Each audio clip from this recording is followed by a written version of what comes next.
Yeah, here we go now, baby. Right back into the action for another day of the week. Welcome to the Friday edition of Before You Bet. Airing live right now on the Coverage YouTube and X channels. Great big show planned for you guys today. We got a great big game in the NBA, a beautiful board in Major League Baseball, and we're going to be whipping through the NFL Week 1 schedule. Of course, lines are up for all the games, so we're going to go through and give some rapid fire thoughts on those. Probably not a whole lot of people placing Week 1 bets, but just kind of a fun exercise to do. Give some initial thoughts on the season to come. Absolutely fired up for that. And you see that on the screen right there. Like, comment, and subscribe. Hit up that live chat. Let us know what your best bets are for tonight, for this weekend. Our guy Nick Newport Jr. in the chat per usual. Let's get it, y'all. Yes, sir. Scotty Scheffler getting it all here this morning. What a story this would be. This would be the most badass thing in the history of golf. Gets arrested, comes back, delayed tee time, and wins the tournament. I don't know where he's at right now on the leaderboard. If you're paying attention, hit up the live chat. Let me know where Scotty Scheffler stands. Big misunderstanding there for him. And what else do we have going on this morning? The trailer for the NCAA college football game came out. A lot of people are very excited for that. I was more of a Madden guy coming up, but yeah, you might have to check that out. Okay, let's bring on our guy, the magic ass man, Jon Metler. How we doing? Good. My friends were sending me the trailer. We were more of an NCAA football video game people growing up. Obviously, we had Madden, we had both, but nothing quite like taking a mid-major program up to the national championship. So I always enjoyed NCAA football. I'm so happy it's back. I made a tweet, a joke. I might buy a PS5. I actually might buy a PS5 just to play this game. So I'm pretty excited. Yeah, I have a PS4 and a Switch here. I think I'm going to be delaying the PS5 purchase until GTA 6 comes out. We shall see, though. Maybe I'll get a good deal. Okay, John, we have 5 picks for the game tonight, but let's kind of discuss what we saw last night. The Nuggets got the snot kicked out of them. And a bit of a red flag here, I think. In this series alone, they have losses of 45 points last night and 26 in this series so far. To me, that's a pretty big red flag. I think a lot of people would take the Nuggets head-to-head if they're playing the Celtics here, but just some complete no-show performances. And speaking of the Celtics, big dialogue going around about them is that they're soft. They also have some really bad losses. So I think it's pretty interesting here. The 2 favorites to win the NBA Finals have had some no-show performances. I don't really recall this, a team who's like a favorite to win just getting the shit kicked right out of them. That was pathetic. By the 70 points, Denver could have put that away. I mean, it's one thing, okay, you lose a close game on the road, or maybe you get beat by 10 points, or you just get outplayed, but they lost by 45 points. Your thoughts on the Nuggets here going forward? I mean, they will bounce back a little bit at home, I guess, but that was pathetic. I saw a tweet and someone was saying the Celtics take more heat for beating the Cavs by 14 than the Nuggets do for losing by 40. And I was like, it's kind of pretty accurate for some, but I think that the Celtics need the Timberwolves to take out the Nuggets. I don't think the Celtics are obviously very good. They try to beat them in a much different way, but the Celtics only have Horford and Porzingis.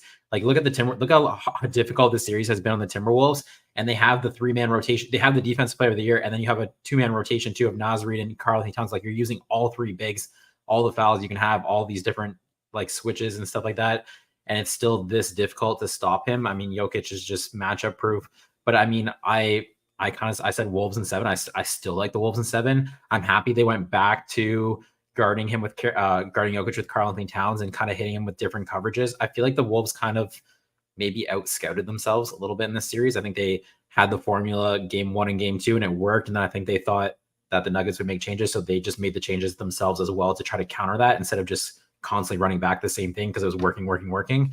So even last night, there was like a couple plays you would see, Jokic would have in the post or going with Towns. Gobert would kind of like stun, and when Jokic would look at Gobert to like see when the double was coming, they'd bring it from Anthony Edwards somewhere completely different. So they got to guard him as a team. Don't change anything. Go back, do it in game 7, make them beat you with playing that way. I don't know. They made a bunch of changes the Wolves their coverages in the games they lost. I don't know. I just think they kind of got a little too cute. So you can't guard them with just Gobert.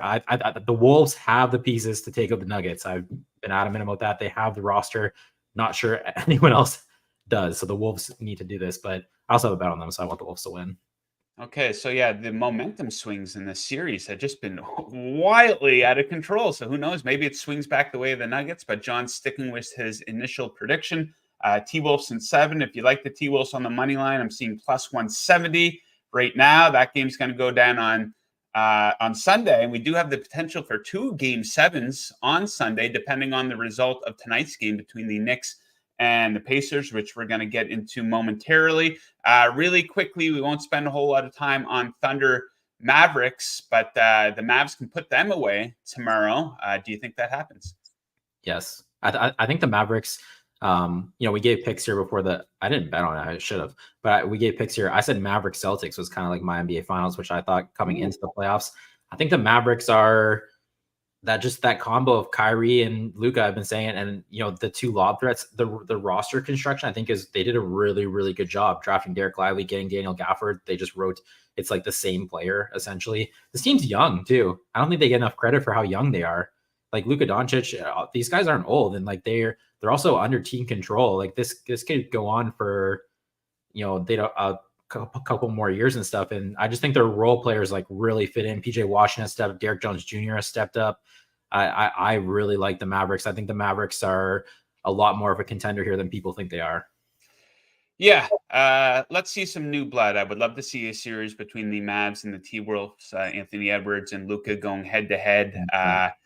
Nothing against the Nuggets. I want to see some new blood in there. I don't like the Celtics either. They're always there in the finals or the Eastern Conference Finals. A little bit of exhaustion there, but of course, they will live to see at least another series here. Okay, so we have 5 picks here for this game tonight. 4 props and a spread bet for me. Get us started with Pascal Siakam. Yeah, I'm going Pascal Siakam over 2.5 assists. This isn't if you just check a box score, you're not going to be too excited with this with this number or this juice. But just for Siakam, he's gone under 4 or 5 games. It's dropped his total from 3.5 down to 2.5. But his matchup has constantly changed in the series. You can't look at game 1 and judge as his prop off of game 1, game 2. So like the first 2 games, it was OG Anunoby was on him. Then the games 3 and 4 was Precious Achiuwa started. And then game 5, the Knicks make the switch. They go with Miles McBride in the starting lineup for more speed. And then the ricochet of that is Josh Hart's the primary defender on Pascal Siakam. So once again, it's really, he's gone under in 4 or 5 games, but it's really only 1 game we've seen where Josh Hart's the primary defender on Siakam. He had 5 potential assists last game and only converted to 2 assists. So again, it goes under, but 5 potential assists. I do think there's also an opportunity for him to get more, because I think when you go back and watch the film, Josh Hart he's undersized. So they should be getting the ball to Siakam more. His usage should increase tonight. And then Josh Hart also, Josh Hart did a pretty good job. When you watch the film, he was able to kind of use his speed to like cut him off. And to a degree that helps an assist prop, because if they're going to run a bunch of actions through him because he has a size advantage, but then he also gets cut off, that just leads to more passes. I think they also know that because he's undersized, like Hartenstein's coming over for help. Once again, that leads to more passes. And then you also move this game back to home, to their home court. So if Siakam is getting doubled and he kicks out to 3-pointers, role players always shoot it better at home. That's kind of in play too. It doesn't look great on the surface, but I think this is a much better bet than it looks like if you just go through his box score. So I'm going over 2.5 minus 145. There we go. I like the Knicks to cover the spread here. Hopefully they win, because I like the Knicks, but I think they can at least make this tight. I think this is too many points, so I'm going to take them here at +6. The little things in this series are really adding up for the Knicks. Those little things, free throws, offensive rebounds, second chance points, they are dominating the Pacers in all 3 areas. So if they keep that up and have halfway decent shooting, I love them to cover this number here. I think the extra day off is massive for New York. Now, obviously, a lot has been made of Knicks players being run into the ground. And it's only been 1 day off between games throughout the series. So I think this will really benefit them, unlike when they got blown out on Sunday afternoon after playing on Friday night. And maybe they have a little bit more depth than they thought. Alec Burks, major contributor there in game 5. I think they're going to be able to lean on him to get some scoring off the bench. He's been pretty good from 3-point land. So I'll take the Knicks to, at the very least, give them a game and keep this one tight. Another heart attack game probably tonight in Indiana. Next up for you, Neesmith. What do you like for him? I hope it's a heart attack game because I have 3 overs. So I'm going Aaron Neesmith over 9.5 points. I could spend quite a bit talking about this one. This is easily my favorite bet on the board today when it comes to player props. So just like a couple of things for Neesmith. One, he's the primary defender on Jalen Brunson. And I think Stan Van Gundy did an excellent point of pointing this out in the last game. You know, Brunson, McConnell's smaller and his speed can disrupt Brunson. And then Neesmith's length and size disrupts Brunson. And Nembhard just doesn't have either. So I don't know why they keep trying to put Nembhard on him to cover some minutes. Neesmith should be he was the primary defender. And that's where this last game kind of got messed up a bit too, because in the first half with 9 minutes left, Neesmith got his 3rd foul. And then the Pacers called the timeout to challenge it. And they pulled Neesmith from the game because he had 3 fouls, but they won the challenge and he only had 2. And then for some reason, Rick Carlisle left him on the bench and he came out and Nembhard was the primary defender. And then they also tried Ben Shepherd, who didn't stand a chance. And Brunson torched them in those minutes. I honestly think Rick Carlisle didn't even realize that Neesmith didn't have 3 fouls. So you just look at the last 2 games here for Neesmith. You know, game 3, they made him the primary defender. He played 38 minutes. Then game 4, complete blowout, plays 24 minutes. Then last game, blowout, and he's in foul trouble. He plays 28 minutes. So Neesmith to me isn't being priced like the way his role is for this team. He has a very, very important role for the Pacers, and to me his minutes should be much higher than how they're pricing him. And then just more specifically why I'm going to the points prop is on the flip side, Brunson is the primary defender on Neesmith, and Brunson can't contain the ball. He's not a great defender, and Neesmith can attack him. And once Neesmith gets in the lane, you're also missing Mitchell Robinson, OG Anunoby. He can finish in the lane. He had a couple drives last game where he just lost the ball or he missed a couple layups. He's also a shooter, and we haven't really seen a game. He shoots 42% from 3. We haven't really seen a game where he's knocked down a bunch of threes. If he starts knocking down threes, he could go way over this total. I don't think he's being properly priced because his last 2 games, his minutes have been down. But I don't think that reflects the role he actually has in this game tonight. He's got to be the primary defender on Brunson, and to me, that makes his minutes very secure and should be elevated. So 9.5, I'm going over. Okay, next up for me, I am predicting bounce back for Tyrese Halliburton. I'm going to take him to go over his point total of 20.5 points. So it's now or never for him, obviously, elimination game. So I think we should expect a lot more urgency from him after just 9 shot attempts in game 5. He was invisible in the first half of that game, just 4 shot attempts, and maybe a repeat of a pattern we saw in games 1 and 2 of this series. Game 1 of the series, he had 6 points on 6 attempts, barely involved in the offense. Then he had a major bounce back in game 2, 34 points on 19 attempts. And I think the path to getting to at least 21 comes from 3-point land. He's been pretty good at shooting a 3 in the series, 4 or more threes on 3 separate occasions, including games of 6 and 7.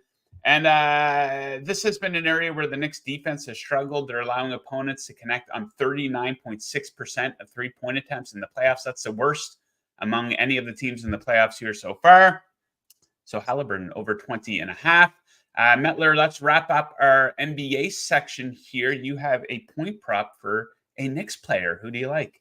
Yeah, I'm going Dante DiVincenzo over 16.5 points, minus 115. So this is it's kind of funny because on the Tuesday release show with me and Adam Shaher, we gave out Dante DiVincenzo under 22.5 points. But the thing is, that was 22.5 points. This is 16.5 points. That's a huge move from game to game. So it's moved 6 points down. And at 16.5, I'm going over. It just shows you how your perspective as a better changes depending on what the number is for a player. DiVincenzo's kind of following the same path as Neesmith to a degree where, you know, last game he had 5 fouls. He didn't score many points. He went way under. So that's causing this total to move. But because of the 5 fouls, he only played 30 minutes. And the game before that, same thing. It was a complete blow. He only played 32 minutes. So to me, he's someone who's kind of being priced where, you know, he went way under. The minutes were down, but that's not his role on this Knicks team. And I think the thing that makes me very there's always a chance that maybe he could go Achua and Hartenstein, Tom Thibodeau. But the fact that he put Miles McBride into the starting lineup last game, he wants to go small. He wants to put more pressure on the Pacers guards. It worked. They blew them out. To me, that makes me feel like DiVincenzo's minutes are extremely secure, because if Tom Thibodeau wants to go small, there really is no subs other than Alec Burks who could come off the bench, but that'd probably be for Miles McBride. So to me, DiVincenzo there's not a chance that really even his minutes get faded. And then also like they're also going to blitz Brunson too. The Pacers have been so weird to me. I love the Knicks bet +6, by the way. I don't get their defense because Brunson starts to torch them, so then they blitz him, and they start the next game not doing that, and they're like, oh, maybe we'll get away with it this time. Then they have to do it because he's killing them again. I don't know why they're doing that, but you need shooters to take care of the blitzes and stuff, so that once again that kind of gives DiVincenzo a role. Just quickly, Game 6, Philadelphia, he played all 48 minutes. And that was a chance when they could take out the 76ers in Game 6. This is a chance to take out the Pacers in Game 6. Not saying he's going to play 48 minutes, but it's Tom Thibodeau. He wants a smaller lineup. Who knows? So I think I think there's a lot here with DiVincenzo. So I went over 16.5. Okay, Maurice Walker chiming in the live chat. New York Knicks with an extra day rest. I'm taking the Knicks and the over. So Maurice is aligned with me. We both like the extra day rest. Now, I've been on the over a lot in this series. It hit the first 2 games. And then in each of the next 3 games, it had an individual quarter where one of the teams scored 16 points or less. And that alone killed the over in those 3 games. But hopefully we have a high scoring one because we got these player prop overs, and hopefully the Knicks can at the very least cover the spread. A Game 7 at Madison Square Garden would be a lot of fun. About to get into Major League Baseball here, closing in on 1,000 live viewers right now across YouTube and X.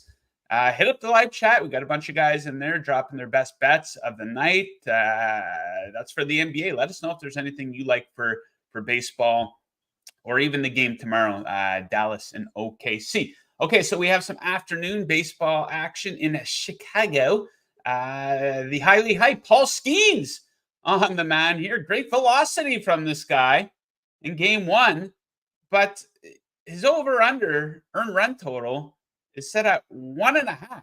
And I absolutely love the over on this one. Yeah, he's going to looks like to be an all-time great pitcher. He throws the ball really hard, but he does not deserve the 1.5 earned run treatment.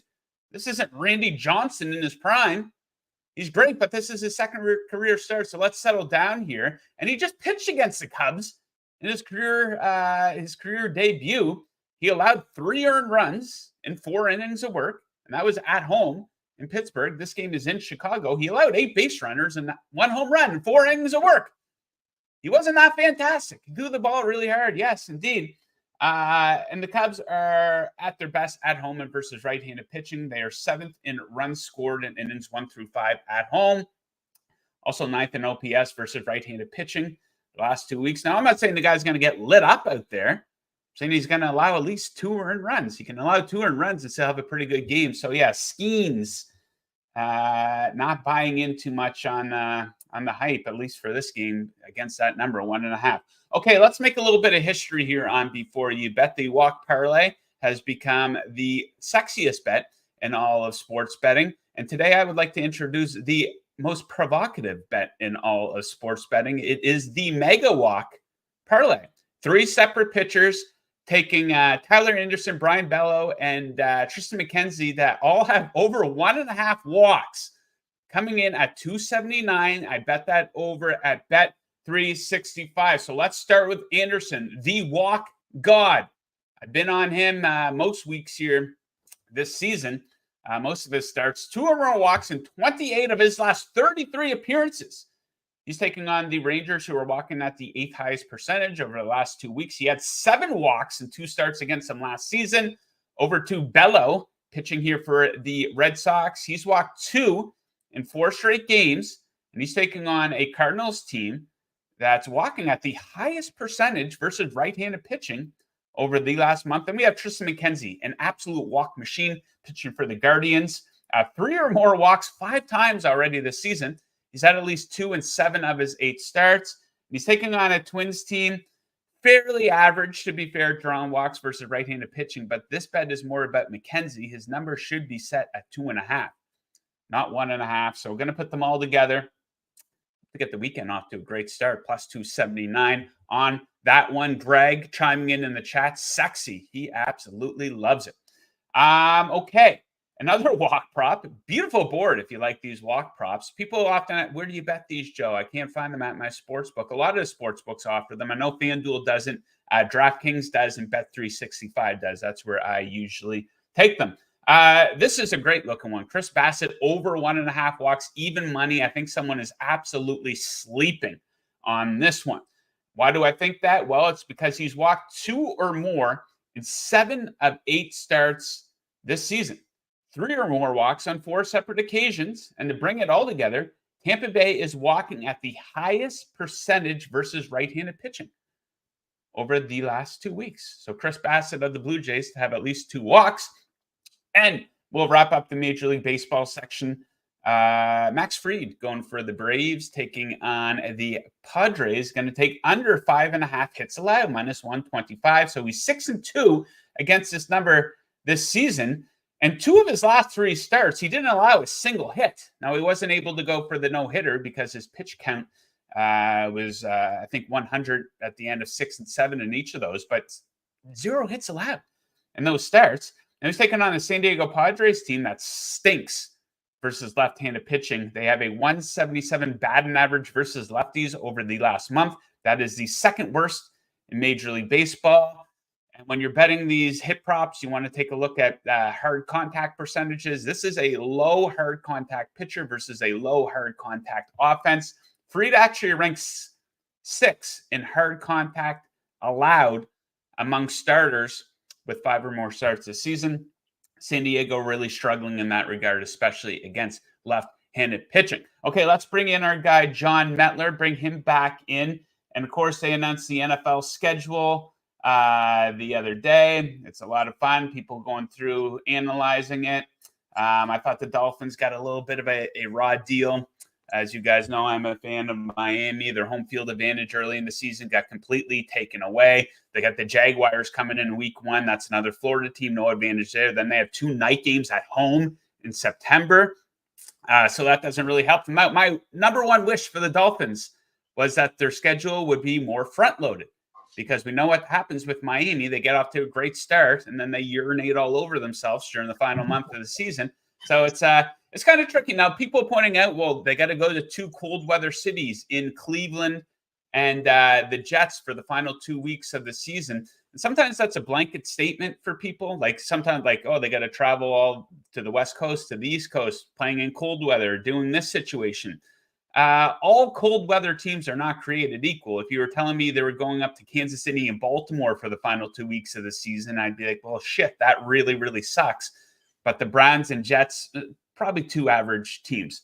So not too concerned about that. And my Dolphins do need a little bit of experience here playing in cold weather. Okay, so no more Dolphins talk until we get to their game. But what we're going to do is whip through all of the week 1 games. I'm going to go 4 games at a time. No data, no trends here or anything. I didn't really prepare anything. This is just kind of off the top of my head. I'm going to do 4 games at a time, then give John a chance to weigh in. For the purpose of this exercise, we were going with what DraftKings has up. So, of course, we know the season opening game, Kansas City taking on Baltimore. KC favored by 3, a total of 47.5. I would probably lean Kansas City in this one, kind of based off the idea that they got off to they lost in week 1 last season. It wasn't a good game for them. So I think maybe they come out with a little bit more urgency this time around at home. Then we go down to Green Bay and Philly. I like Philly -1. I know the wheels completely fell off for them at the end of last season. What do you expect? They were with Matt Patricia as their defensive coordinator. So I think they got things. They still have a lot of talent on that team. So I would lean that direction in terms of Philadelphia. First underdog here, I like Arizona to cover at +7 in Buffalo. The Bills are a team that we sometimes see play down to the competition. They lose a lot of stupid games. We saw that a lot last season. Now, I don't think they'll lose this one, but the Cardinals, probably my favorite sleeper pick going into the new season. And I think this is the biggest spread of the week. The Bengals, 8.5-point favorites over producer Mick's New England Patriots. I think the Bengals will kill the Patriots. I love them there at -8.5. I think they're going to come out with a lot of urgency too. They got off to that bad start last season. Then Joe Burrow went down playing at home. Did you see the Patriots depth chart? An absolute disaster. And by the way, the Bengals tease them down to -2.5. That's probably the best teaser spot of week 1 Any of those 4 games, anything stand out to you there, John? Yeah, same as you. I'm just reacting to just seeing it and not know, like, I didn't actually place these bets, or there's no number, no whatever projections or anything. Kind of what you said, the Eagles -1 kind of feels light, I would say. And then I was, it's funny because you said that. I actually think the Patriots +8.5 might be the one that kind of caught my eye, just because. Sneaky spot. Yeah, I just, it'll probably be Jacoby Brissett, right? It won't be Drake May. He's not starting. Yeah, I would assume so. Jacoby Brissett's kind of like the one of those quarterbacks that comes in, you just like kind of grind it out. It's not pretty, it's ugly, keep it close. And then the Bengals lost their offense coordinator. He's the head coach in Tennessee now, right?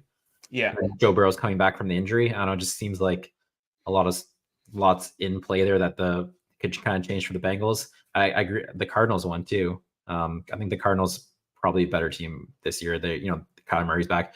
They dropped Marvin Harrison Jr. They got weapons. I don't know. Yeah. It's also you get to go to Buffalo. You're talking about the weather with the Dolphins. You get to go to Buffalo not when it's cold, so that kind of helps too. And the Bills know Stephon Diggs, so yeah. I don't know. The for some reason it's funny you said I think the Bengals will kill them because the Patriots side that kind of caught my eye. Right on. Okay, let's whip through the next set of games here. The Battle of Florida. We have the Jacksonville Jaguars in Miami taking on my Miami Dolphins. A 3.5-point spread. I would like the Dolphins at 3, maybe not so much at 3.5 though. I think this is the highest total of the week at 49.5. And I like the over on that one. Look at what Miami's offense did at the start of last season. They came out absolutely flying. We have 2 offensive head coaches as well here. So I think both offenses will have an opportunity to get off to a good start in that one. Steelers, Falcons getting a lot of hype here. I kind of like the Steelers there at +2.5. Kirk Cousins coming back from injury. First-year head coach there, and Raheem Morris. I think probably a low-scoring game there. 43, I think that might be a bit high. I would like the unders, my favorite bet for that game. Then we have the Texans versus the Colts. And the Colts, I think they're one of the big question mark teams coming into this season. Anthony Richardson, of course, he got off to a decent start, but of course he got injured. And the Texans are the big-time sexy team coming into this year. Kind of a similar position to the Detroit Lions were going into last season. A lot of people like them. Yeah, I'd probably lean towards the Texans. I like what they did during the offseason. And Vikings-Giants. What's this going to be? Sam Darnold versus Daniel Jones. It's ugly. It's very ugly. But I think I might take the Giants there at -1. Of course, look back to week 1 last season. They got the shit kicked out of them. What was it? Sunday Night Football. Dallas beat them 40-6 or something like that. So that's got to be on their mind coming into the season. So, yeah, that's a very ugly game. Any thoughts on that quartet of games, Metler? It's funny. We're not really in sync here a bit. I was gonna say the Vikings +1, and that the Sam Darnold thing. I feel like Sam Darnold, he went to the Jets, he went to Carolina, not great situations. Then he sits behind for a year, 49ers, probably good move for his career. Now you come and you get to play with Kevin O'Connell, and you have weapons, Justin Jefferson, Jordan Addison, and TJ Hawkinson. I feel like that could actually, I saw the Vikings were only favored in 3 games. I feel like the Vikings could maybe get, and they're gonna try to win. And they also, the Kirk Cousins thing freed up money to like go get defensive players too. I feel like they could be like a little sneaky where you think they're way down because they don't have Cousins anymore. And Darnold could maybe do like kind of like the Baker Mayfield Tampa Bay Buccaneers situation, kind of not to that extent, but they're not going to try to lose. They have the quarterback, JJ McCarthy. They're not tanking for a quarterback. The other one that kind of grabbed my attention too was Panthers 5. I feel like the Panthers are probably not as bad as they showed last year. And I don't think Bryce Young is as bad as he was last year. And the Saints are like, they're still Derek Carr at quarterback. I don't know. They feel like one of those teams that I could see them, if they get off to a bad start, they could be one of those teams who just starts to not full 10, but like kind of try to go a different direction type thing. I feel like the Panthers, that's also sitting at 5. So you think like, you're getting a lot of key number, 3.5, 4, 4.5, 5. I don't know, that one just kind of grabbed my eye too a little bit. I feel like everyone would evaluate the Panthers based on last year, and maybe they're not as bad as they were last year type thing. So that caught my eye. What I will say about Sam Darnold is that this is a pretty good situation for him. He was in a good situation last season, but he was a backup there in San Francisco. And he went from having Dinky Robert Saleh as his head coach there with the Jets down to Carolina. They absolutely stunk. It's a revolving door of head coaches down there. And this is a pretty good situation there with Kevin O'Connell, obviously a great receiver to throw to. So, yeah, maybe he's going to be set up to succeed for the first time in his career. Okay, next set of games. I like the Titans plus 4.5. That's an ugly one too. That's very ugly versus the Bears, who obviously there's improvement there, but a 4.5-point favorite. They weren't that good of a team last year. They finished okay, but how good will Caleb Williams be in week 1 compared to what Justin Fields was last season? Probably won't be that much better right off the bat. He will be as the season progresses. But yeah, I like the Titans as an ugly one there. John discussed this one, Panthers Saints, low total of 40.5. I think that's the lowest of the week, and I do like the under on that one. We have Denver, Seattle. That's just an ugly game. I would take Seattle at home, 4.5. I think they might be better than people expect them to be. And another ugly one here, the Raiders, +3 in LA against the Chargers, no home field advantage. So the big thing about the Chargers, there's a couple of big things. Harbaugh is there as a head coach, and their skill players are gone, essentially. But I think they've done a pretty good job of building up the lines. I think the Raiders are going to be awful. O'Connell, clearly not the answer. You bring in Gardner Minshew, who's a good backup, but he's been on a bunch of teams now for a reason. And I think they got backed into a corner with Antonio Pierce, who at best is probably an average head coach. They were kind of forced to hire him because they had the situation before where you had John Gruden and then you had the interim come in, and he did a pretty good job. He got them to the playoffs, and they end up letting the guy go, and that backfired on them massively because they bring in that dink Josh McDaniels from the Patriots, and then they get Pearson, who's like a player's head coach, and all the players are like, no, we got to bring him back. We got to bring him back. I think that could backfire on them. I think they're going to be really bad this season. I love the under 6.5 at plus money for them. So, yeah, I think the Chargers, I think I would probably go under there, actually, 43.5 on that one. Besides the Panthers there, John, any of those stand out to you? Yeah, Titans 4.5 did kind of pop for me when you were saying too. It does feel like there's kind of like a Caleb Williams tax to a degree on that, like 4.5. And once again, like you're getting like the one end of pretty key numbers there on the Titans at the full 4.5. I think the other one too, you kind of highlight too, the Chargers. But if I was going to go Chargers, it's -3. If I was going to tie up my money for like a couple months here, I'd want 2.5.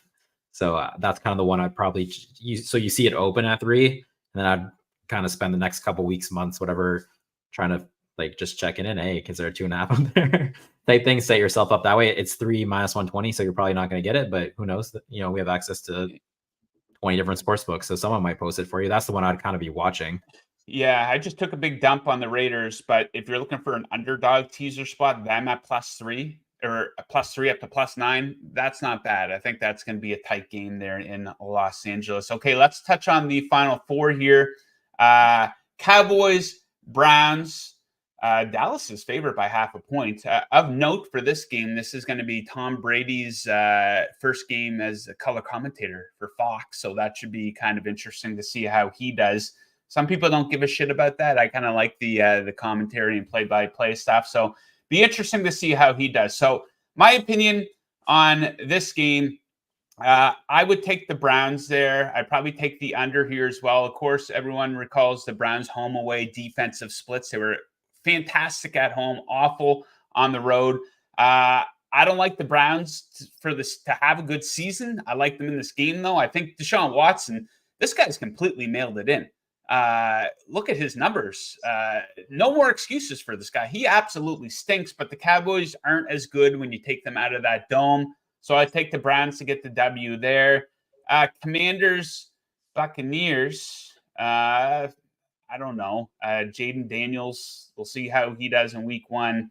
No real opinion on this game, to be fair, or to be honest, I should say. Maybe under on the 41.5. Then what a blast this game's going to be. Rematch from the wild card round. Matthew Stafford back in Detroit again. I'll take the Rams at +3 in that one. Probably go over as well. I do think the Rams outplayed them there in that wild card game. So yeah, I like that. And Monday Night Football, this opened at, I think, did it open at 5.5? Yeah, it might have. Yeah, so maybe not a whole lot of movement on this one. Give me the 49ers. Are you kidding me? Inside of a touchdown versus the Jets. Now, you'll recall Robert Saleh, the head coach of the Jets, who's one of the worst head coaches in the NFL. He used to be the defensive coordinator for Kyle Shanahan, working for the 49ers. So, yeah, I think Shanahan's going to put a good game plan together, bust them up. And look at Aaron Rodgers' history playing in San Francisco recently. Of course, all those games would have came with the Packers, but he has stunk playing in San Francisco. So, yeah, I like the 49ers in that Monday nighter. Final four there, John. What do you think of those? Yeah, the Cowboys Browns. I don't know why. I just don't really have an opinion at half. when you kind of, I think you kind of said that too. The Niners does kind of pop too at 5.5. I feel like you said, that should be a little more. Maybe, hopefully, Aaron Rodgers plays the whole game and stuff. That I hope he does. I hope we do get a full season from him with the Jets. It'd be so annoying to me if you make that trade, you don't get to see a full season from him. What was the other one? Tampa Bay 3.5. It's like you don't really know. Like, is Jaden Daniels the starting quarterback, or it's pointing in that direction? Much, yeah. It's pretty much just JJ McCarthy and Drake May, who probably won't start, right? Yeah, we'll see how they make out in training camp. But sometimes guys come out really strong and they end up flip-flopping that situation. Bo Nix looks really good, apparently. They like the early returns on him, so it looks like he could get the start there for Denver. So yeah, time will tell. And yeah, I can't wait. I love talking football. We got 1,600 live viewers right now. That's what happens when you're talking NFL here. People love to talk about it. Let's end with this, a little bit of an anecdote. Some of you guys who have kids, you might get a kick out of this, but I'm playing basketball with my son in the driveway. He's 7 years old, and he likes sports. But like, he doesn't really know like a lot of the athletes and stuff like that, because obviously he doesn't watch sports like an adult. And we're just shooting around. And he says, I'll be LeBron James. You could be Michael Jordan. And I said, how do you know who those guys are? Right? Because he doesn't consume sports like we do. And this is his response to me. I know that Michael Jordan is the second best basketball player of all time. And LeBron's the best basketball player of all time. Now, of course, we all know that this is the great debate. I would lean towards Jordan because of the 6 rings. But this is what they're teaching kids in school these days, that LeBron is number 1 and MJ is number 2. And I got a kick out of that. Yeah, that's not how I would rank them. But we were also debating in our I actually remember, it's funny you say that in school, because I remember back in high school, I remember teachers asking us that question too. It'd just be like random phys ed teachers or be like, hey, how do you rank LeBron James is still playing? That's the craziest part. That was a long time ago. I was in high school, but he's still going here. That's super cool though. As a dad, it made me proud. I was like, hey, I'm talking sports with my son. This is cool, having a little debate here. But I told him, I said, number 3 on that list, Kareem Abdul-Jabbar. Not as cool as Jordan or LeBron, but but there we go. Where do you put Steph Curry? Probably towards. I'd probably put him ahead of Kobe at this point, and he's had obviously better longevity than Magic and Larry Bird. I don't have the whole list ahead of me, but just the way he revolutionized the sport too with the 3-pointer, right? So he's pretty high. I mean, he might be. I don't know. I don't have the list. Cancel the show, producer Dallas. Where would you put Steph Curry? Where would I put Steph Curry? Yeah. Top 5 for sure. Just from even, like I was coaching and reffing basketball when Steph Curry was when those Warriors were making those runs. And even just like when I started reffing, it was like not too many 3-pointers, to when I finished reffing, all we did was put our hands up for 3-pointers. That he like completely changed the whole way the game is played. So to me, that kind of, on top of the 4 rings, I mean, he also got, I know he got 2 rings with Kevin Durant, and like those teams are stacked, but he got 2 rings on his own too, right? So that's kind of, and I think the 4th one was a really like impactful one to his career. But I'm a Steph Curry. I got a Steph Curry poster behind me here, so I'm obviously a Steph Curry fan too. But we're pissing off some people in the live chat here. It's a fun debate, man.